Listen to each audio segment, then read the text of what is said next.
justement ce baromètre, on y vient. En quoi ce baromètre, cette enquête est inédite? Alors, on a décidé de créer, donc Ecoluma agit vraiment au quotidien avec Être Prof, avec Manageduc en soutien aux enseignants, aux chefs d'établissement. Et on a par ailleurs une équipe scientifique et un observatoire en fait, qui nous permet de voir l'évolution des pratiques pédagogiques des enseignants. Sur combien de temps? En fait, tous les 2 ans, on refait les mêmes enquêtes.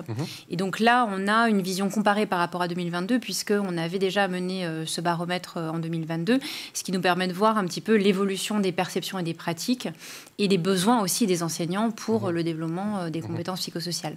On traite de différents sujets, les compétences psychosociales, mais aussi beaucoup d'autres, les questions de santé mentale à l'école, les questions de réduction des inégalités sociales.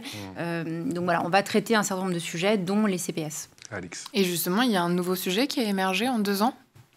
Alors, ce qu'on voit aujourd'hui, c'est qu'il y a à la fois une prise en compte nette des CPS par les enseignants, c'est-à-dire qu'ils ont conscience que c'est absolument nécessaire de les transmettre à l'école, ce qui n'était pas forcément une évidence vu l'histoire en fait et la tradition de l'école française.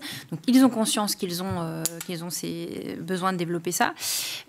Sur leur rôle, concernant leur rôle, ils sont un peu en retrait par rapport à 2022, c'est-à-dire ils ont conscience que c'est de leur rôle, mais quelque part un peu moins qu'en 2022. C'est-à-dire, est-ce qu'il y a un essoufflement? Est-ce qu'on peut décoder ça comme un essoufflement vis-à-vis du sujet? C'est potentiellement une hypothèse. Et par contre, on voit qu'ils mettent en place des pratiques pédagogiques de manière beaucoup plus forte, de manière 3 fois plus importante qu'il y a 2 ans.